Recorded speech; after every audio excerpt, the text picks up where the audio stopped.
말씀하시겠습니다.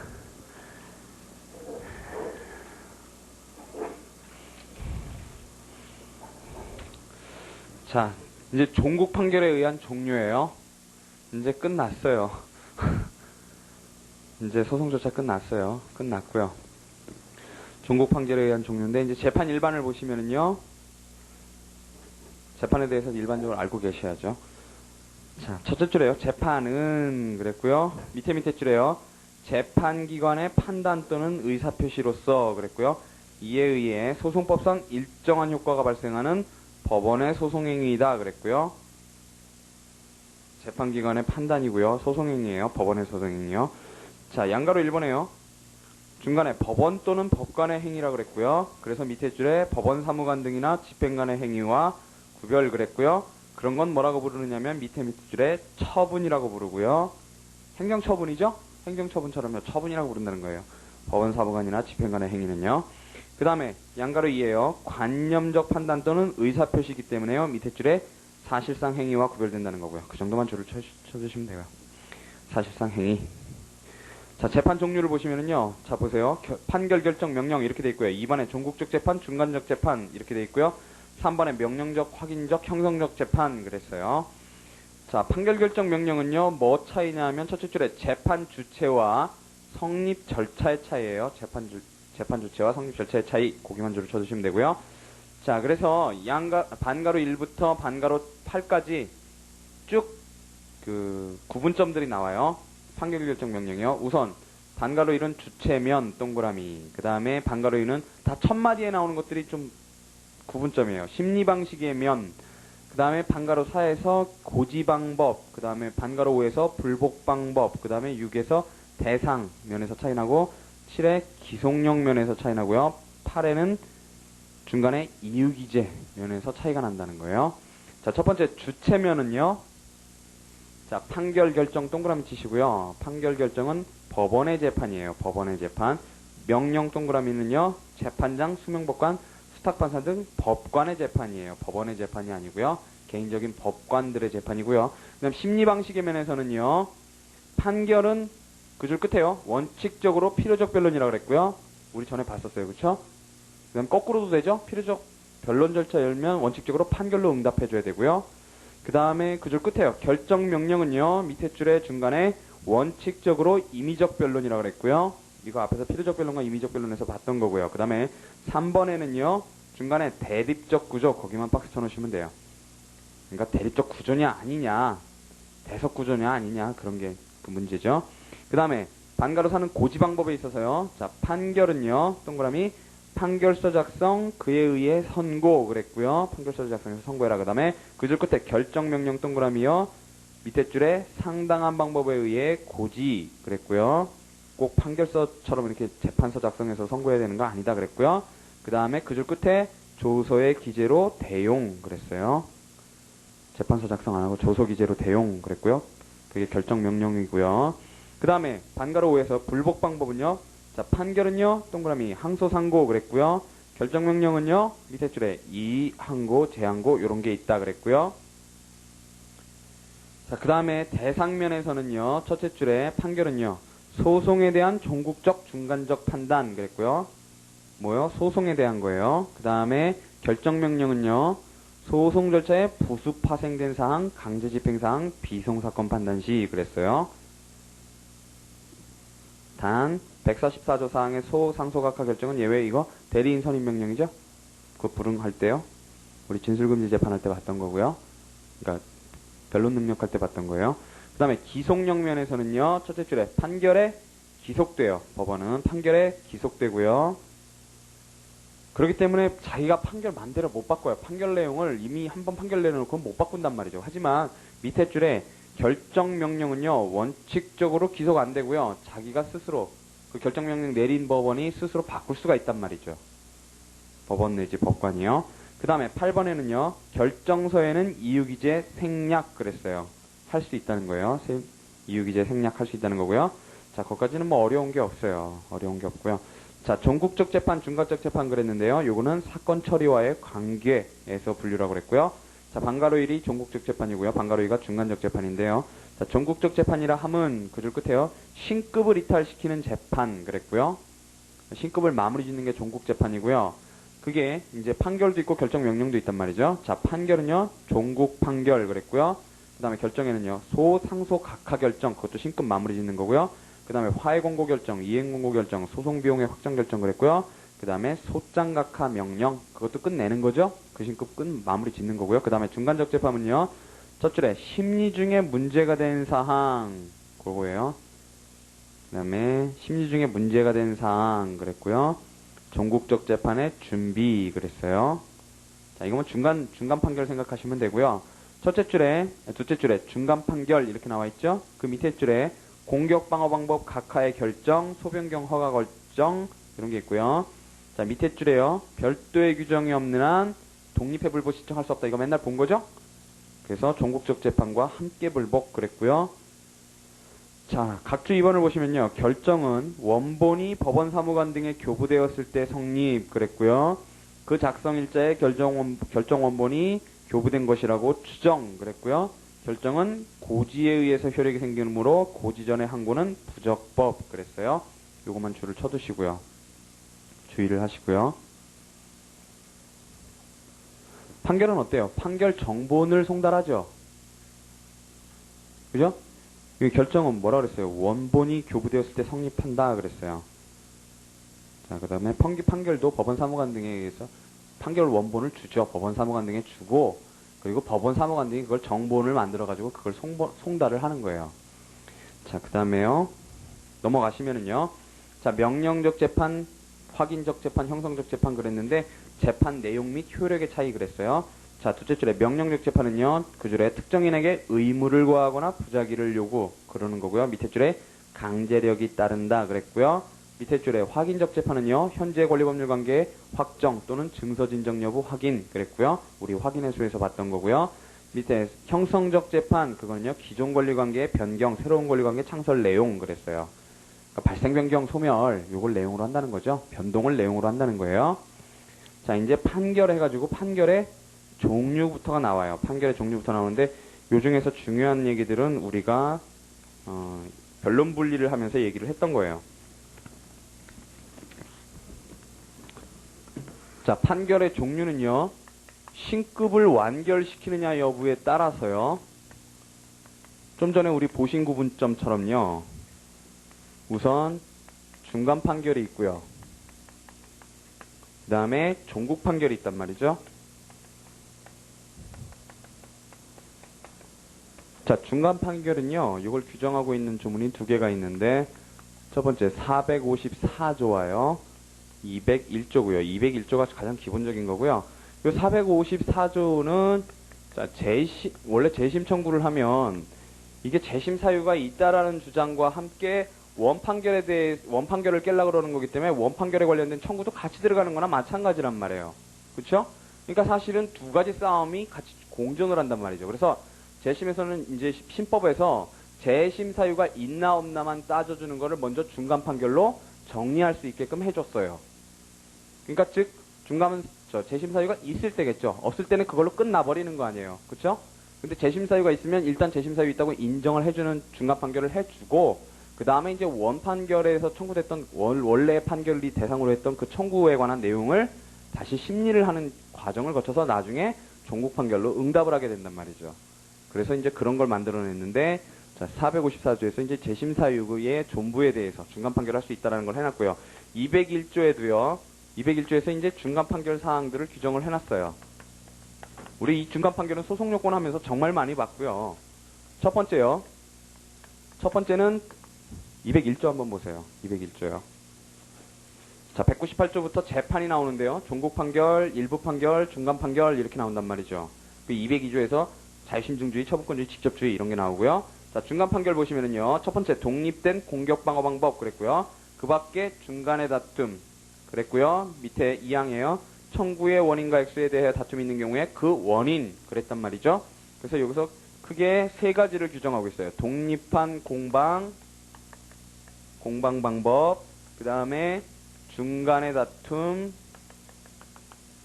이게 중간의 다툼 이게 바로 우리가 소송 요건에 대해서 맨날 얘기할 때 나오는 그 중간 판결 또는 종국 판결 이유 속에서 판단해라 할 때 그 중간 판결이 바로 이거란 말이죠.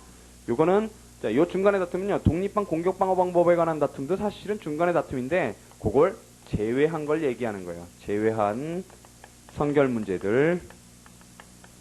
그게 중간의 다툼, 그 외의 중간의 다툼 이렇게 표현했잖아요. 그 밖의 중간의 다툼. 그래서 거기에 포함되는 거고요. 세 번째는 2항이에요.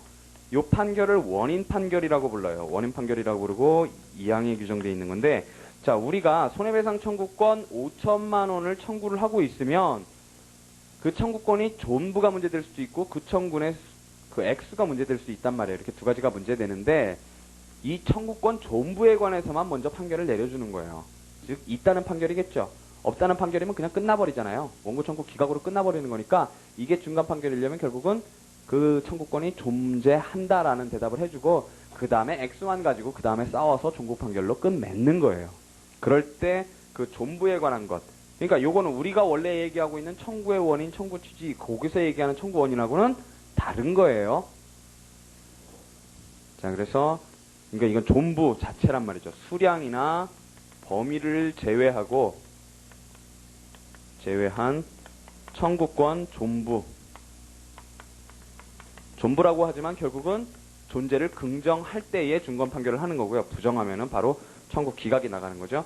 자, 그 우리 조문에서는 규정하고 있지만 또 하나 이 중간 판결인가가 하는 게 문제가 되는 게요. 상소심에서 환송 판결하는 경우요. 우리가 신급 대리 원칙과 관련해서 이걸 봤었는데요. 여기에 중간 판결서, 옛날 판례 태도가 중간 판결설이었고요. 환송하는 판결을요. 그 다음에 지금은 종국 판결이라고 하고 있죠.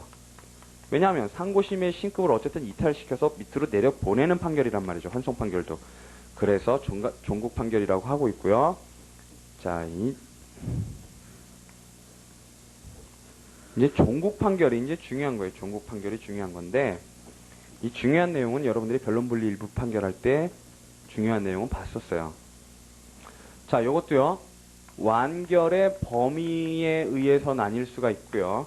그 다음에 본안 판단을 하느냐 요거에 의해서 나뉠 수 있는데 요 밑에 거는 별게 아니에요. 결국 소송 판결이냐 본안 판단 안 하는 소송 판결이냐 아니면 본안 판단하는 본안 판결이냐 요 차이일 거고요. 이제 중요한 건 이 완결의 범위란 말이죠. 완결의 범위인데 자, 완결 범위는요. 첫 번째 전부를 완결시켜주는 게 바로 전부 판결이겠죠. 그 소송에서 문제되고 있는 청구를 전부 완결시켜주는 거 그게 바로 전부 판결이고요. 즉 사건 전부를 신급 완결시켜주는 거고요. 즉 그 전부 판결은 한개 판결로 끝내주는 거죠. 한개 판결로요. 그리고 요거를 상소를 했을 때는요. 원칙적으로 상소 불가분에 의해서 전부 이심을 하고요. 확정 차단하고요. 우리가 이 얘기를 했었어요. A, B, C 이렇게 있을 때 요런 거를 하나의 재판 그 다음에 D를 남겨두고 그랬을 때 예를 들어서 이 전부를 다룬 판결이 있었다. 그럼 이게 전부 판결이고 이거에 대해서 불복을 하게 되면 요게 대상으로 하고 있는 요 모든 것들이 이심된다 그랬고 요 재판도 확정이 차단된다 그랬어요. 그죠? 그랬을 때 이 모든 것에 대해서 판결한 게 응답을 준 게 바로 그게 전부 판결이란 말이죠. 전부 판결이요. 그리고 요거에 대해서 불복하면 조 사건들 청구 A, B, C, D 모두가 다 이심하고 그거에 대한 판결 자체가 요 갑이라는 판결 자체가 확정 차단된단 말이죠. 자, 여기는 문제가 없어요. 문제가 없는데 문제는 요거를 자, 일부 판결이 있고요. 요거를 이렇게 설명드리면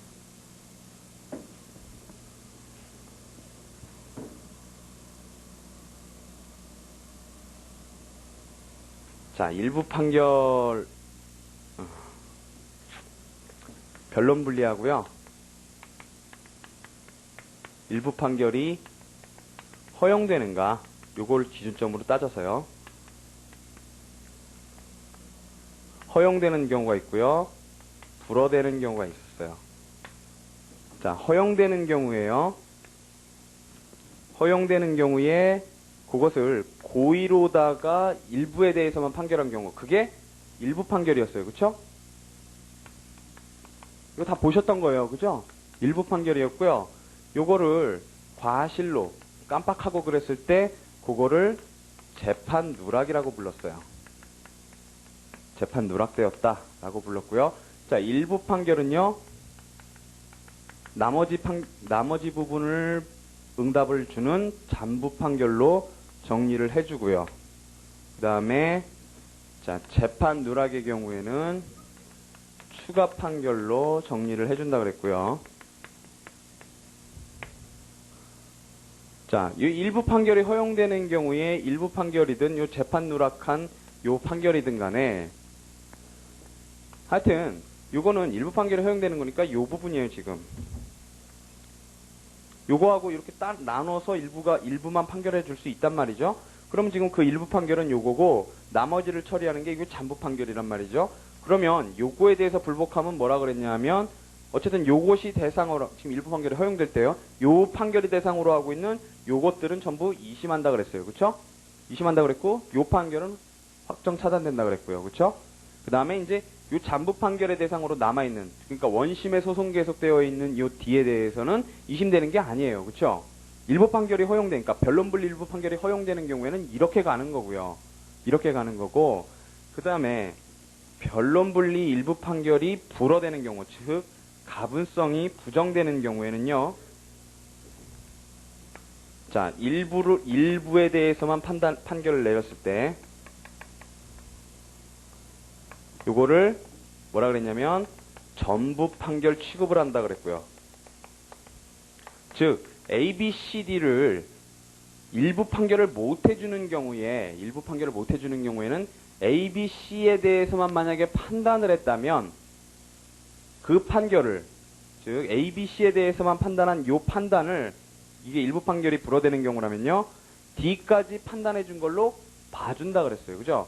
그게 바로 전부 판결로 취급한다라는 것의 의미란 말이죠. 그러면 요때는 재판 누락이라고 부르지 않고 재판을, 즉 어떤 판결의 주문을 누락시킨 내지는 응답을 누락시킨 걸로 보지를 않고 마치 판결 이유 중에서 공격 방어 방법에 대한 그 판단을 누락한 것처럼 봐준다 그랬어요. 그렇죠? 그리고 그걸 뭐라고 부른다 그랬냐면 판단 누락이라고 부른다 그랬어요. 자, 그게 다수설 팔렐라 그랬고요. 물론 이제 각 부분에 가면은 견해 대립들이 나오는데, 그렇지만 원칙적인 태도는요, 우리가 취해야 될 태도도 그렇고 통설 판례도 그렇고 다 판단 누락으로 취급을 해준단 말이죠. 판단 누락으로 취급하고 전부 판결 취급하고요. 따라서 요거에 대해서 상소를 하면은요, 전부가 이심하겠죠. D까지요. A, B, C만 판결에 됐어도 D까지 이심하는 거고, 역시 확정 차단되는 거고요.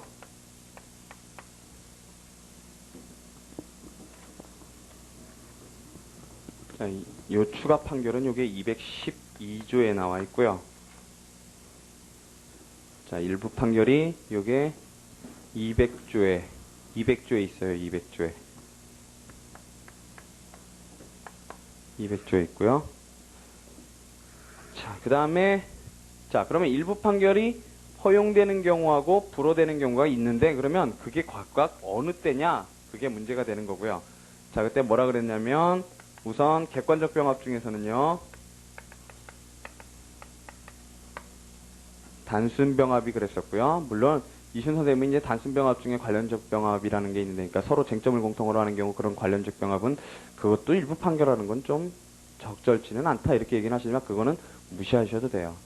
그러니까 보통 단순 병합의 경우에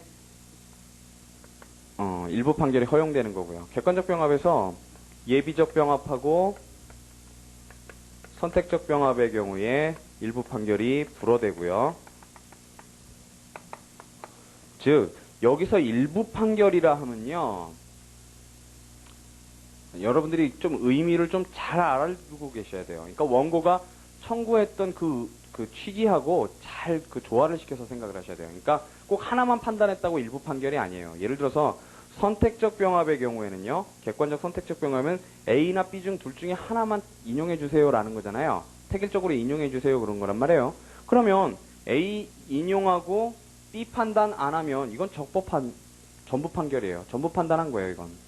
근데 만약에 A를 기각해놓고 B에 대해서 판단을 안 했다. 이건 둘 다 B에 대해서 판단을 안 했지만 이건 적법한 전부 판결로 보는 거고요. 전부 판단해 준 거예요. 원고 의사대로요. 의사대로 판단했으니까 전부 판단해 준 거고, 요게 바로 위법한 일부 판결이란 말이죠.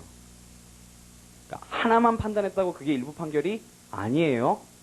요걸 알고 개념을 정확히 알고 계셔야 돼요.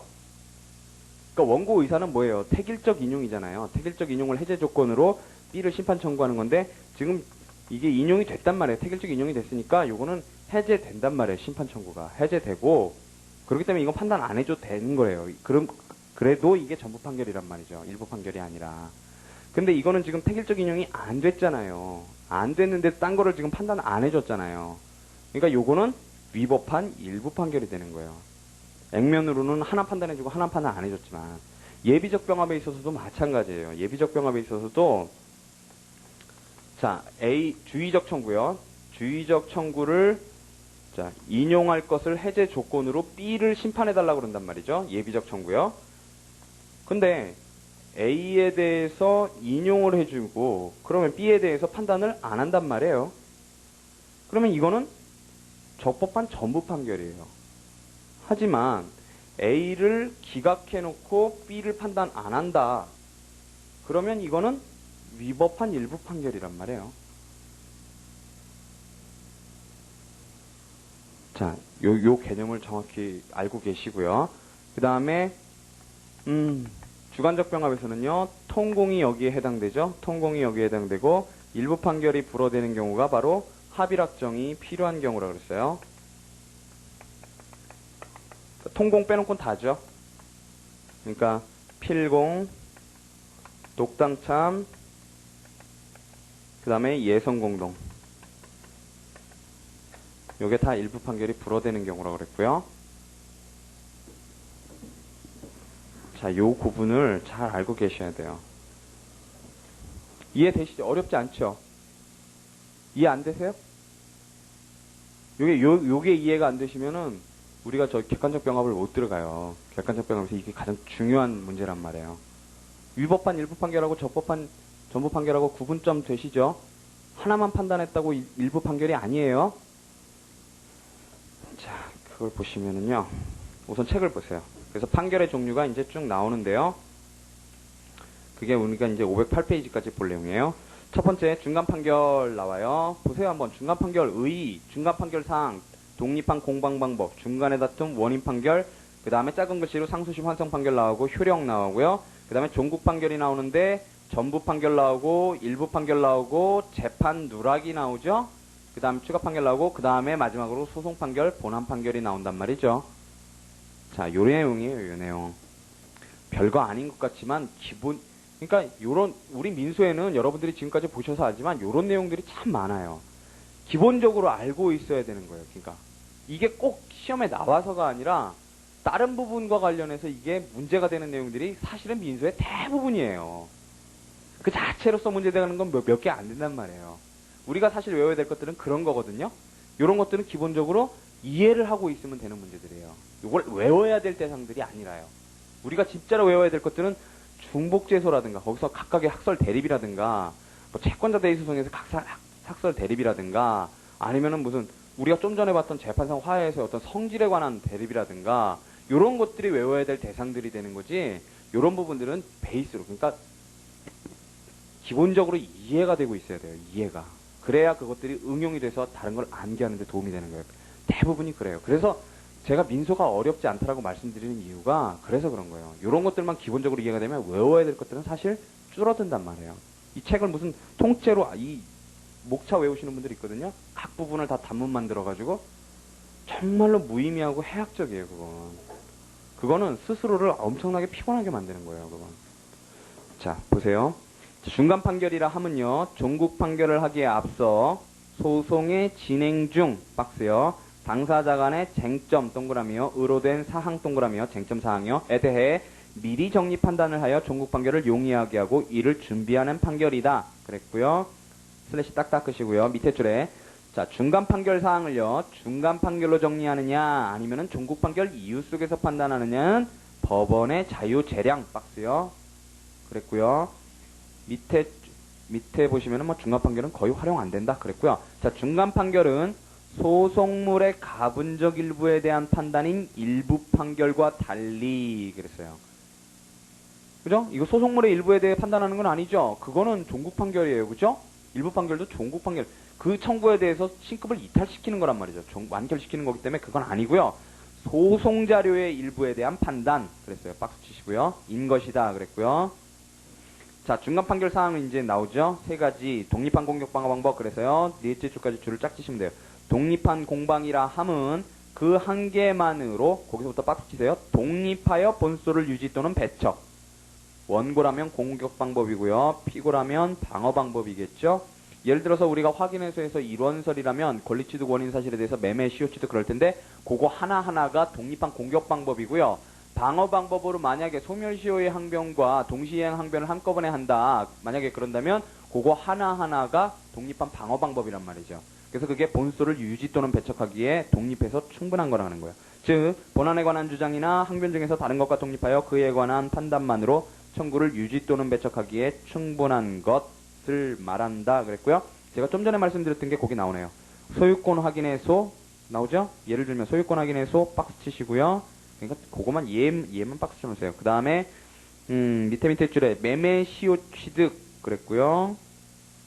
그 다음에 밑에 줄 대여금 청구에서 밑에 줄 변제 시효 소멸 여기 이렇게 박스 쳐놓으시면 되죠. 그러면 무슨 얘기인지 아시잖아요. 줄을 치실 필요 없고요. 예를 들면 그런데 자, 소유권 확인에서에는 매매 시효 취득은 이분지설에 의하면 소송물이 두 개죠.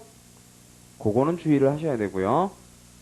자, 그래서 넷째 줄에 독립한 방어 방법으로 된다. 다음에 슬래시를 그시면은요. 딱딱. 다만 어느 법률 효과에 개개의 요건 사실 박스요. 이나 순수한 법률 문제 박스요. 법률 문제는 독립한 공방이라 할 수 없다 그랬어요. 그래서 개개 요건 사실이라는 건 뭐냐면 가해자의 고의과실 그랬어요. 여기 손배 청구권의 요건 사실에서 가해자의 고의과실 이게 단 하나하나가 이게 독립한 공방은 아니다. 당연하죠. 그죠? 그 자체만으로 본소 청구를 유지 배척 시킬 수 있는 것이니까 단위가 이거보다 큰 단위라는 거예요. 그죠? 그 다음에 밑에 줄 보시면요. 독립한 공방을 배척할 경우에 한해 중간 판결을 할 수 있다. 그랬어요. 그러니까 인정을 해줄 경우에는 종국 판결로 끝내주겠죠. 공격 방법을 인정을 해주면 그걸로 원고 청구 인용이 나가는 거고 방어 방법 인용해주면 원고 청구 배척되는 거잖아요. 기각 나가는 거니까 결국은 배척할 때에 중간 판결한다는 거고요. 그 다음에 중간의 다툼은요. 첫째 줄부터 셋째 줄까지 개념이 나오죠. 중간의 다툼이라면 독립한 공방에 속하지 않는 소송상의 사항에 관한 다툼으로서 이를 해결하지 않으면 청구 그 자체에 대한 판단에 들어설 수 없는 것 그랬어요. 본안에 관해서 들어설 수 없는 것들. 자, 그래서 소송상의 선결 문제 그랬고요. 거기 얘들을 줄을 쭉 치시면 돼요. 첫째 줄에, 셋째 줄에요. 소송요건의 존부, 상소적법 여부, 소취하 유무효, 상소추부안의 적법 여부, 재심해소에서 적법성과 재심사유의 존부 이렇게요. 그 다음에 맨 밑에 줄에요. 임의적 변론에 기해 결정으로 재판할 사항은 중간 판결의 대상이 되지 않는다 그랬어요. 결정의 대상들이요. 자, 그 다음에 원인 판결은요. 첫째 줄에 청구의 원인과 액수 박스를 치시고요. 두 가지가 쟁점이 되어 있는 경우에 청구의 원인. 근데 여기서 청구 원인이 그 청구 원인이 아니라 그랬어요. 있다고 보면, 즉 청구권이 존재한다라고 보면 이를 긍정하여 먼저 정리해두는 중간 판결을 원인 판결이라 한다. 201조 2항 그랬고요. 밑에 줄에 보시면요. 다만 청구의 원인을 부정하면 청구 그 자체를 부정할 수밖에 없기 때문에 그 경우의 판결은 종국 판결이지 중간 판결 아니다 그랬고요. 그 다음 밑에 줄에요. 청구의 원인이라 함은 자, 우리가 앞에서 봤던 좁은 의미 넓은 의미하고는 다르다 그랬고요. 둘째 줄 끝, 그 밑에 줄 끝에요. 수량 범위를 제외한 소송의 목적인 거기 박스 치세요. 청구권이 있느냐 없느냐. 거기요. 청구권이 있느냐 없느냐. 그거의 문제라는 거예요. 여기서 말하는 청구의 원인이라는 거는요. 그 다음에 밑에를 안 읽으셔도 되고요. 자, 상소심의 환송 판결 이라고 나와요. 상소심의 환송 판결 나오는데 첫째 줄부터 둘째 줄까지가 문제예요. 상소심에서 그러니까 항소심일 수도 있고 상고심일 수도 있겠죠. 원판결을 파기 취소해서 사건을 원심 법원으로 환송하는 상소심 판결이 중간 판결이냐, 종국 판결이냐, 그리고서 옛날 판례가 쭉 나오고요. 두 줄 밑에서 끝에 보시면은요, 청구가 이유 있다 없다의 사건 본안 자체 종국이 아니라 당의 신급에 있어서의 소송 절차 완결을 종국 판결로 보아야 한다면, 그러니까 종국 판결의 개념을 본안 자체에 대한 응답으로 보는 게 아니라 어떤 신급을 완결하는 것을 종국 판결의 개념으로 본다면 환송 판결은 종국 판결로 파악해야 할 것이다. 그거고요. 밑에 줄에요. 전원합의체 판결은 항소심의 환송 판결에 대하여, 그 다음 밑에 줄에요. 또 전원합의체 판결은 대법원의 환송 판결에 대하여 각 종국 판결설로 바꾸었다. 그리고서 괄호 안에 형식적으로는 종국 판결, 실질적으로는 중간 판결의 성질을 가진 판결 그랬고요. 자, 나중에 환송 판결을 보실 거고요. 따라서 항소심의 환송 판결에 대해서는 상고할 수 있다 그랬어요. 상고할 수 있다 그랬어요. 환송 판결이요. 자, 효력은요. 법원의 면에서, 그 다음에 당사자의 면에서, 그 다음에 신급의 면에서, 그 다음에 불복의 면에서 이렇게 나오는데요. 첫째 줄 중간에요. 판결을 한 그 신급의 법원 동그라미요. 그 법원은요. 중간 판결하고 나면요. 이에 구속되어 자기 구속력 그리고 스스로 취소 변경 박스요. 할 수 없을 뿐더러 종국 판결을 할 때에 중간 판결 주문에 표시된 판단을 토대로 해야 되는 거예요. 자기 구속력이 있다라는 거고요. 우선 법원에 대해서는요. 안 된다 다음에 슬래시를 그시면은요. 당사자 동그라미요. 중간 판결에 즈음한 변론 전에 제출할 수 있었던 공격 방어 방법 박스요. 그 뒤에 변론에서 제출 동그라미요. 할 수 없다 그랬고요. 밑에 줄에 무방하다 다음에 슬래시를 딱딱 그시면요. 그건 이제 그 뒤에 사실은 괜찮다 그런 거고요. 다만 중간 판결의 기속력은요. 당해 신급 박스 치시고요. 당연히 당해 신급에만 미치겠죠. 중간 판결의 기속력은 상급 신까지 어떻게 그거를 해요. 그죠? 미치기 때문에 밑에 줄 끝에요. 기판력이나 집행력이 없다 그랬어요. 기판력이나 집행력이 없다 그랬고요. 자, 양가로 2번에서는요. 첫째 줄에만 줄을 그어두시면 돼요. 독립해 상소할 수 없다. 종국 판결과 함께 불복하라는 거고요. 그 얘기고요. 밑에는 소송비용 얘기예요. 그 다음에 종국 판결은요. 첫 번에 의의가 나오죠. 첫째 줄에요. 종국 판결이라 함은 소 또는 상소에 의해서 계속된 사건의 전부 또는 일부를 신급 동그라며 완결 동그라며 하는 판결을 말한다. 198조 그랬고요. 198조 보시면요. 법원은 소송의 심리를 마치고 나면 종국 판결을 한다 그랬어요. 자, 보시면은 본안 판결, 소각화 판결, 밑에 줄에 소송 종료 선언. 이게 종국 판결이라는 거고요. 책이에요. 지금 둘째 줄에 본안 판결, 소각화 판결, 밑에 줄에 소송 종료 선언. 이게 종국 판결의 이해들이고요. 자, 그 밑에는 안 보셔도 되고요. 505페이지 보시면은 둘째 패러그래프예요. 종국 판결은 사건을 완결시키는 범위 박스 치시고요. 그거에 의해서 전부 일부 추가 판결로 구별되고, 그 다음 밑에 줄에요. 소의 적법 요건 그거 박스 치시고요. 고거에 관한 판단인가 청구의 정당 여부 박스 치시고요. 에 관한 판단인가에 의해서 소송 판결, 본안 판결로 구별된다. 그래서 앞으로 할 얘기들을 개관하는 거예요. 거기서 구분점을 지어주는 거고요. 자, 우선 그래서 전부 판결과 일부 판결이 2, 3 나오고요. 4까지 그 얘기죠. 그 다음에 5에서 이제 소송 판결하고 본안 판결 얘기가 나오는 거예요. 우선 전부 판결을 보시면은요. 첫째 줄에 동일 소송 절차에서 심판되는 사건의 전부를 동시에 완결시키는 종국 판결이다. A, B, C, D 전부 완결시켜주는 거예요. 그게 전부 판결이에요. 자, 거기서 한 줄 내려가시면은요. 중간에 한 개의 소송 절차에서 한 개의 청구가 심리 박스 치시면요. 한 개의 청구가 심리된 때에 그 청구에 대해 행한 판결. 당연히 전부 판결이죠. 그 다음 밑에 줄에요. 중간에요. 수개의 청구가 병합 심리 박스 치시고요. 된 때에 그 수개의 청구에 대해 동시에 한 개 판결. 그것도 전부 판결이죠. 문제 없어요. 거기까지는요. 그 다음에 밑에 줄에 통설 판례이다. 다음에 슬래시를 딱딱 끄시면은요. 이제 원고가 이제 병합 청구를 하는 경우도 있지만 피고가 반소를 하는 경우도 있고 법원이 변론 병합을 명하는 경우도 있단 말이죠. 그래서 역시 그때도 똑같다는 거예요. 그 줄에 반소 동그라미요. 그 줄 끝에 변론 병합 요것도요. 밑에 줄에 동시에 심판할 때에는 한 개의 전부 판결 그랬어요. 마찬가지라는 거예요. 원고 때만이 아니라 밑에는 피고하고 법원이 병합시키는 경우가 나오는 거고요. 그 다음에 그러니까 공통적인 건 그거예요. A, B, C, D 전부 대상으로 하면 그게 전부 판결이다. 그 얘기예요, 지금. 그 다음에 일부 판결은요. 그렇죠. 양가로 2번에요.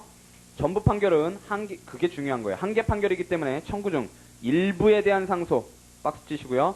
자, A, B, C, D에 대해서 판결을 내렸어요. 그게 전부 판결인데 원고가 상소를 하는데 A에 대해서만 상소를 해요. A에 대해만 상소를 하면 그럼에도 불구하고 2심은 A, B, C, D 다 된다는 거예요. 그게 바로 상소 불가분의 원칙이었죠. 그래서 한개 판결이기 때문에 청구 중 일부에 대한 상소는 나머지 청구에 효력이 미치고 판결 전체에 확정 동그라미 막는 차단 동그라미의 효과와 위심급으로 이전되는 2심 동그라미의 효과가 생긴다 그랬어요. 그 옆에 뭐라고 적으셔야죠? 상소 불가분의 원칙이에요. 밑에 가로 안에 있죠? 상소 불가분의 원칙 이렇게 작은 글씨로요. 자, 그 다음에 이제 문제는 항상 일부 판결의 문제란 말이죠. 변론 분리하고 따라다니는 거예요. 일부 판결은. 자, 일부 판결은요. 첫째 줄에 동일 소송 절차에서 의해 심판되는 사건의 심판되는 사건의 일부를 다른 부분에서 분리해서 그것만 먼저 끝내는 종국 판결이다. 200조 1항 그랬고요. 200조 보시면은요. 일부 판결에 관한 얘기가 나와요. 법원은 소송의 일부에 대한 심리를 마친 경우 그 일부에 대한 종국 판결을 할 수 있다 그랬고요. 두 번째요. 변론을 병합한 여러 개의 소송 가운데 한 개의 심리를 마친 경우, 그 다음에 본소나 반소의 심리를 마친 경우에도 마찬가지다 그랬어요. 자, 그래서 그게 일부 판결의 근거 조문인데요. 그 다음에 이제 밑에 취지가 나오는 거예요. 취지가 나오는데 하나, 둘, 셋, 세 줄 내려가시면은 끝부분에요. 일부 판결은 독립하여 상소의 대상이 되기 때문에 사건의 일부는 상소심에, 나머지 부분은 원심에 계속되게 하여 때로는 소송불경제 재판 모순을 초래할 수 있다 그랬어요. 원심에 계속 그렇게 하면 되고요. 그 다음에 슬래시를 닦으시고요. 다음의 경우는 일부 판결이 허용된다 그랬어요. 거기다 박스를 치세요. 다음의 경우는 일부 판결이 허용된다 그랬고요. 이제 우리가 좀 이따가 양가로 2에서는 불어대는 경우를 보실 거예요. 자, 점이래요. 주객관적 병합을 포함해서 병합된 수개의 청구 중 어느 하나의 청구 원칙적으로 가능하단 말이죠. 그 다음에 가분적 청구 중에 수액이 확정된 부분 그랬어요. 그건 무시하시면 돼요. 사실은 1000만원 청구 중에서 피고가 대여받았음을 자인하는 300만원 부분 그랬는데 그건 무시하시면 되고요. 각주도 무시하시면 돼요. 반대 김홍규 교수님 것도 무시하시면 되고요. 자, 그 다음에 점 3에요. 변론 병합한 청구 중 어느 한 청구 그랬고요. 그 다음에 점 4에는 병합된 본소와 반소 가운데 어느 하나의 청구 그랬어요. 자, 점 3에는 변론 병합이고요. 점 4는 반소예요. 그러니까 무슨 얘기예요? 앞에서부터 점 1, 2, 3, 4 하면은 결국 원고, 피고, 법원 그 얘기예요. 원고의 병합 청구, 피고의 반소 청구. 그죠? 병합이죠? 그 다음에 법원의 변론 병합. 그 세 가지를 지금 또 반복하고 있는 거예요. 거기다가 하나 더 추가된 게 가분적 청구 중 수액이 확정된 부분. 그거만 늘어난 거예요. 자, 그 다음에 양가로 2는요. 둘째 줄에요. 일부 판결을 한 뒤 잔부 판결이 법률상 허용될 수 없는 경우나 일부 판결과 잔부 판결 간의 내용상 모순이 생길 염려가 있을 경우에는 일부 판결이 허용될 수 없다. 거기다 박스를 치시고요. 일부 판결이 허용될 수 없다. 자, 일부 판결이 허용될 수 없는 경우들이 나오는 거예요. 점 1부터요. 외우기 어렵지 않죠? 허용되는 경우, 불어되는 경우요. 이건 아주 센 기초예요. 어렵지 않아요. 자, 선택적 예비적 병합. 그 다음에 본소와 반소가 동일 목적의 형성 청구인 때, 그래서 이혼 청구하는데 상대방이 또 이혼 반소 청구한 경우요. 이건 어려운 게 아니에요. 소송물이 동일한 법률 관계일 때 그랬어요. 그러니까 본소나 반소가요. 그러니까 본소 반소 중에도 이게 일부 판결할 수 없는 경우가 있다. 그러니까 한꺼번에 확정져야 될 경우가 있다. 그런 거고요. 그건 별로 중요한 게 아니고요. 점 3에 필수적 공동소송, 독립당사자 참가, 그 다음에 예비적 선택적 병합소송. 자, 통공만 빼고 다죠? 위에 객관적 병합은 단순 병합 빼고 다죠? 그렇단 말이에요. 그거만 알고 계시면 돼요. 밑에 줄에요. 그건 이시훈 선생님 얘기인데요. 단순 병합이라도 병합된 각 청구에 공통된 사실이 주요 쟁점이 된 때, 즉 관련적 병합은요. 일부 판결을 허용할 수 없는 경우냐, 부적합한 경우냐, 이게 다툼이 있다 그러는데 그거는 별로 그렇게 신경 쓰시지 마시고요. 그 다음에요. 양가로 3번에요. 자, 일부 판결의 경우에 판결하지 않고 남겨둔 나머지 부분 그랬어요. 그러니까 양가로 1은 지금 일부 판결이 허용되는 경우고 양가로 1은 다시 불어되는 경우가 써져 있는 거고 양가로 3이 지금 다시 허용되는 경우의 얘기예요. 일부 판결의 경우에 판결 않고 남겨둔 나머지 부분은 어떻게 하느냐 그랬더니 밑에 줄에요. 뒤에 이를 완결하는 판결을 잔부 판결 또는 잔부 판결까지만 줄을 치세요. 결말 판결 필요 없고요. 뒤에 이를 완결하는 판결을 잔부 판결. 자, 일부 판결이 허용되는 경우에요. 요거는요. 양가로 3은요. 헷갈리시면 안 돼요. 지금 양가로 1, 2, 3이 이렇게 짬뽕돼서 써있다고 헷갈리시면 안 된다고요. 자, 재판의 누락과 추가 판결. 이것도 일부 판결 허용시죠? 옆에다 써주세요. 재판의 누락과의 추가 판결 옆에 일부 판결 허용 시 과실 누락 이렇게 써놓으세요. 자, 옛날에는 재판 유탈이라고 불렀고요. 작년까지. 법이 바뀌면서 재판 누락이라고 부르죠. 자, 개념이 먼저 나와요. 첫째 줄에 추가 판결이라 함은 법원이 청구의 전부에 대해 재판할 의사 동그라미요. 였지만 전부에 대해서 재판할 의사였어요. 본의 아니게 객관 동그라미요. 적으로는 청구의 일부에 대해 재판을 빠뜨렸을 때, 그러니까 의사는 전부에 대해서, 객관적으로는 일부만. 뒤에 그 부분에 대해 하는 종국 판결을 말한다. 212조 그랬고요. 자, 212조는요. 판결의 경정 다음에 나오는데요. 법원이 청구의 일부에 대해 재판을 누락한 경우에 그 청구 부분에 대하여는 그 법원이 계속하여 재판한다 그랬어요. 그 법원이. 그 다음에 소송비용하고 뭐 이런 거는 됐고요. 1항만 알고 계시면 돼요. 종국 판결을 말한다 그랬고요. 거기서 예가 나오고 하나 둘 세 줄을 내려가시면은요. 점 1이 나오죠. 그러니까 재판의 누락은 그 앞에서 슬래시를 딱딱 끄시고요. 재판의 누락은 점 1. 이를 구별 개념들이 나오는 거예요. 모르고 박스요. 한 경우이므로 일부에 대해 의도적으로 박스요. 재판을 하지 않는 경우 뭐라 그랬어요? 잠부 판결의 대상 박스요. 는 포함되지 않고 고의냐 과실이냐 그 문제고요. 점이에요. 종국 판결의 주문 박스요. 에서 판단할 청구의 일부에 대한 재판을 빠뜨린 경우이므로 판결의 이유 박스요. 에서 판단할 공방에 대한 판단 누락 즉 이유 누락 박스 치시고요. 이게 바로 판단 누락이에요. 이유 누락이. 재심 사유로 돼 있고요. 구호라고 돼 있죠. 과는 다르다 그랬고요. 슬래시 딱딱 끄시고요. 자, 판례는요. 그래서 뭐라고 판단하느냐면 판결 주문의 누락 즉 주문 누락 거기다 박스 치시고요. 판결 주문의 누락 즉 주문 누락 그게 기준이 된다 그랬고요. 판결 주문에서 아무 표시가 없는 경우에는 이유 속에서 판단이 되어도 재판 누락이고 거꾸로 그 줄 끝에요. 판결 이유 속에는 아무 표시가 없어도 판결 주문의 기재가 있으면 재판의 누락이란 말이죠. 그럼 뭐예요? 판결 누락이 되겠죠? 아니, 저 판단 누락이 되겠죠? 그 경우는요. 그 다음에 태도이다 다음에 슬래시를 딱딱 끄시고요.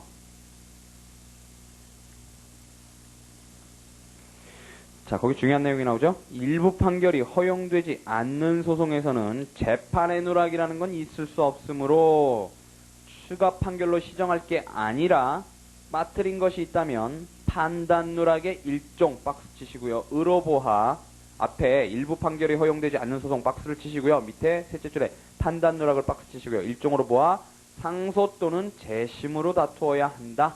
무슨 설이요? 판단 누락설이에요. 이게 통설 판례예요. 다수설 판례예요. 판단 누락설이요. 결국은 재판 누락 강현준 교수님이 이제 또 선택적 병합에서 좀 다른 견해를 취하시고 그 다음에 홍문혁 교수님이 실질상으로는 판단 누락설을 취하시지만 이름 자체는 재판 누락설을 취하시는 그런 견해를 취하고 있지만요. 어쨌든 통설 판례는 여기서 판단 누락설이에요. 그거는 이제 나중에 보실 거고요. 그 다음에 양가로 2에는요. 법원의 조치가 나오죠. 자, 재판 누락 박스요. 이 있는 부분은 계속하여 그 법원에 계속되어 있기 때문에 원심법원 박스요. 이 당사자의 신청 직권에 의해 추가 판결로 처리 박스요. 추가 판결로 처리. 재판 누락 원심법원 추가 판결로 처리할 일이다 그랬고요. 밑에 줄에 따라서요. 지금 원심에 재판 없잖아요. 불복이 불가능하단 말이에요. 불복의 대상이 없어요. 그죠? 따라서 상소의 대상 박스요. 이 될 수 없으므로 당사자가 상소를 제기해 시정을 구할 것은 아니다 그랬고요. 원심에서 정리해야 되죠? 추가 판결이든 잠부 판결이든 원심에서 정리해야 되는 거고요. 재판 누락이면 추가 판결로 정리해야 되죠. 자, 그 다음에요. 다만 그랬는데 거기는 무시를 하시고요. 3번에요. 자, 추가 판결과 전액 판결은요. 각각 별개의 판결 그랬고요. 박스요. 상소기간도 개별적 진행 그랬고요. 다만 전액 판결의 기속력 그랬어요. 원래는 별개 판결이니까 상소기간도 별개로 진행하고 다만 전액 판결 기속력이 있다. 그 정도고요. 별로 그렇게 중요한 내용은 아니고요. 자, 그 다음에 이제 각주 3번을 보시면은요. 아까 일부 판결에 허용되지 않는 경우가 나와요. 독립당사 참가 나오고요. 그 줄 끝에 선택적 병합의 경우에 청구 하나만 판단하고 기각한 경우는 재판의 누락이 아니라고 하였지만 예비적 병합에 있어서 같은 경우에 한때 재판 누락으로 보았다가 밑에 판단 누락으로 바꿨다. 즉 무슨 얘기냐면 선택적 병합이든 예비적 병합이든 다 이제 판례는 판단 누락설을 취하고 있다는 거예요. 판단 누락으로 본다는 거고요. 자, 그 다음에 소송 판결과 본안 판결 얘기가 나오죠. 첫째 줄에요. 소송 판결은 소 또는 상소를 부적법 동그라미요. 소송 판결 동그라미, 부적법 동그라미 하다 하여 각하하는 판결로 소송 요건 또는 상소 요건에 흠이 있는 경우에 행하는 것이 있다 그랬고요. 다만 소송 종료 선언, 소취하 무효 선언 판결도 성질상 소송 판결에 속한다 그래서 어제 소취하 무효 선언 판결 봤죠? 언제 그랬었어요? 종국 판결 선고 나고 나서 상소했는데 저 상소했다가 소취하한 경우였잖아요. 그죠? 근데 둘 다 상소했을 때가 아니고 한 명만 상소했을 때. 그쵸? 근데 그때 원심 법원에서 어떻게 할 것인가? 소취하 무효 선언을 해준다 그랬어요. 그죠? 그때 봤고요. 성질상무 소송 판결에 속한다 그랬고요. 그 심리는 상급심에서 하기 때문이라 그랬어요. 그죠? 그 다음에 본안 판결이라 하면 그랬고요. 청구가 이유 있는가 여부 그랬고요. 그거에 대해서 판단하는 게 종국 판결이고 본안 판결이고요. 그다음 넘어가시면은요. 첫째 줄 끝에요. 상소심에 있어서도 상소에 의한 불복 신청이 이유 있는가 여부를 재판하는 게 바로 밑에 줄에요. 본안 판결에 준할 것이다 그랬고요. 상소 기각이냐 상소 인용이냐 요 판결이 본안 판결에 준한다는 거예요. 그 다음에 자 양가로 3번에요. 소송 판결은 차이가 나오는 거예요. 첫 번째 필요적 변론의 원칙 부적용 그리고 219조 사육 시선제 나오는데 결국은 보정불능이 명백한 경우에 변론 안 하고 소각화한다 그랬잖아요. 그 얘기고요. 그 다음 두 번째는요. 자 상소심의 필수적 환송사유 418조 이것도 보신 거죠? 소각화 판결 깨는 경우에 원칙적으로 필수적 환송한다 그랬고요.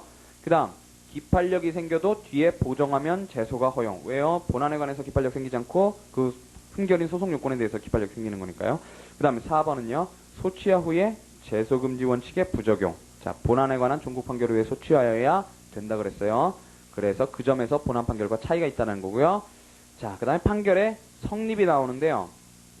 자 판결 성립은요. 결국은 첫째 줄고 그게 세 줄이 다예요. 뭐냐면 법원이 어떤 내용의 판결을 할 것인가에 확정, 내용 확정이고요. 내용 확정, 그 다음에 쓴단 말이죠. 판결서 작성하고요. 그 다음에 선고하는 거예요. 이게 다예요. 판결의 성립 과정이 이게 다라고요. 자 그러면 그거를 하나씩 보죠. 판결 내용의 확정이 1에 있고 판결서 작성하는 게 이제 두 번째 있고요. 그 다음에 세 번째 판결의 선고가 있고 네 번째 송달이 나온단 말이죠. 그렇죠? 자 그래서 판결의 성립은요. 두 가지가 있어야 돼요. 반드시. 판결서 작성이 내부적으로 판결서 작성이 있어야 되고 외부적으로 판결서 선고가 판결에 의한 선고가 있어야 돼요. 판결서에 의한 선고. 이 두 가지가 있어야 되고요.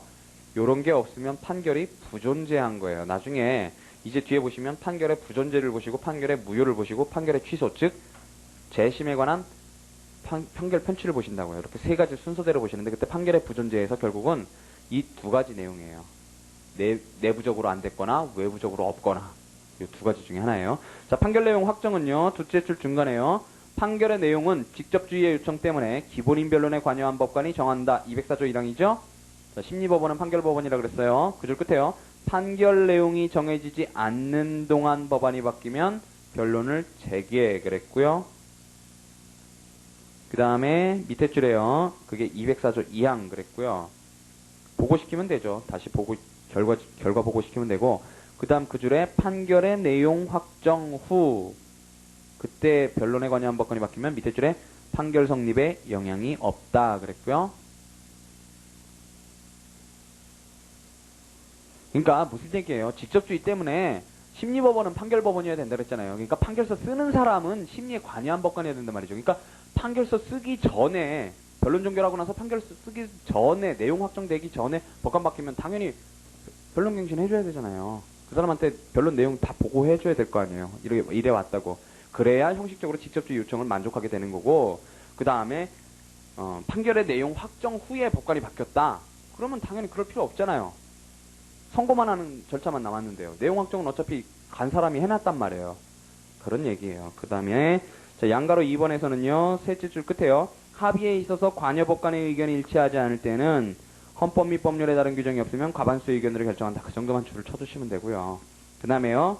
내용 확정은 별로 어려울 게 없어요. 직접주의하고 그 합의 방법 요거만 생각하시면 되고요. 일단 판결서는요. 판결 원본 그랬어요. 이제 법원이 작성하는 게 그게 판결 원본이란 말이죠. 근데 첫 번째, 판결서의 기재사항이 나오고요. 그게 208조예요. 그 다음에 이유기재의 생략, 간이와 특례, 이게 나오는 건데요. 중요한 건 이제 판결서 기재사항이죠. 208조예요. 별로 그렇게 어려울 건 없어요. 여기도. 자, 208조를 보시면은요, 판결서의 기재사항, 그래가지고 당사자 법정대리인, 주문, 청구 취지 및 상소 취지, 이유, 변론 종결일, 법원, 이렇게 돼 있단 말이죠. 각각의 이제 이것들을 요구하는 이유들이 있어요. 왜 이런 것들을 요구하는가? 자, 첫째 줄에요. 판결서 기재사항 208조 다음에 첫째 줄에요. 필요적 기재사항과 밑에 줄에 임의적, 편의적 기재사항이 있다 그랬고요. 밑에 줄에 필요적 기재사항은 208조에서 규정 그랬고요. 그 다음에 첫 번째요. 이제 당사자 법정대리인 1호부터 쭉 나오는 거예요. 1호, 2호, 3호, 4호 축이요. 자, 특정할 수 있는 한도 내에서 당사자 법정대리인을 표시해야 한다 그랬고요. 각조 보시면 2번에요. 법정대리인 표시가 없어도 경정결정에 의해서 보정할 수 있다 그랬고요. 판결 효력에는 영향이 없다 그랬고요. 그 다음에요. 표시해야 한다 다음에 세 줄을 내려가시면 맨 끝에 줄에요. 소송대리인 표시 박스요는 송달 필요상 표시하는 거지 판결의 필요적 기재사항은 아니다 그랬고요. 그 법정대리인하고 다르다는 거예요. 소송대리인은. 그 다음에 주문은요. 자, 주문 보세요. 본안에 관한 거 소송비용 가집행 맨날 똑같죠? 본안 가집행 소송비용. 자, 첫 번째 본안 주문은요. 본안 주문 박스 치시고요. 반가로 2에 이제 뭐 어떻게 해야 되느냐 이게 나오는데, 자, 첫 번째 본안 주문은요. 판결의 결론 부분인 것으로서, 결론 부분이죠. 종국 판결의 경우에는 소나 상소에 대한 응답이 표시 그랬고요. 자, 그 다음에 주문 기재례를 갖다가 쭉 써놨는데요. 뭐 그거 다 읽으실 필요 없어요. 제목만 줄쳐놓으시면 돼요. 소송 판결 그랬고요. 이 사건 소를 각한다 그랬는데 소송 판결. 그 다음 밑에 줄에 원고 청구 기각 판결. 그게는 어떻게 돼 있어요? 원고 청구 기각한다 그랬고. 밑에 줄에 원고 청구 인용 판결 그랬고요. 그 각가지 경우로요. 밑에 줄에 이행 판결, 밑에 줄에 확인 판결, 그 줄 끝에 형성 판결 그랬단 말이죠. 그거 주문 기재례를 지금 쭉 적어 놓은 거예요. 여기 연수원도 아닌데 이거 갖고 시험 날 일은 없잖아요. 그냥 참고만 하시면 돼요. 뭐라 그래요? 원고와 피고는 이혼한다. 이렇게 하는 거잖아요. 그죠? 피고는 원고에게 금 1,000만 원을 지급하라. 이렇게요. 그쵸? 그 다음에, 이 건물이 원고의 소유임을 확인한다. 이런 식으로 나간단 말이죠. 자, 그 다음에요. 반가로 2는요. 판결 주문은 간결, 명확해야 하며요. 주문 자체로 내용이 특정될 수 있어야 해요. 그 줄을 쫙 줄을 치세요. 간결, 명확, 특정. 그랬고요. 그 다음에는 금전지급 판결은 어때야 되고, 특정물 인도 판결은 어때야 되고, 이런 얘기 나오는 거예요. 그 다음에 판결 주문의 명확성을 요구하는 이유는 기판력의 객관적 범위 때문이다. 이거 다 줄 치실 필요 없고요. 거기서 네 줄 내려가시면요. 판결 주문이 불명확 박스 치시고요. 하여 집행불능에 이를 경우에는 상소에 의한 취소 사유되고요. 확정되어도요. 판결은 무효. 같은 소를 다시 제기할 수 있다 그랬어요. 자, 판결 주문이 불명확하면 판결 무효예요. 다만 상소 대상 적격은 긍정을 해줘요. 자, 그 다음에 반가로 3에는요. 중간에 소송비용 재판 밑에 줄에 가집행 선고 무슨 얘기인지 아시겠죠? 본안 주문 말고도 그것도 있다 그런 얘기고요. 자, 각주 2번을 보시면은요. 아까 판결 주문의 명확성과 관련해서, 자, 판결 주문 자체로서 일체관계가 명료하게 될 수 있는 것은 아니고 판결 주문이 어떤 범위에서 당사자 청구를 인용하고 또는 배척한 것인가를 그 이유와 대조하여 짐작할 수 있을 정도로 표시하고 집행에 의문이 없을 정도로 명확히 특정하면 된다. 그래서 그 명확성의 정도가 어느 정도여야 되는가 그거를 하고 있고요. 그것도 참고로 하시고요.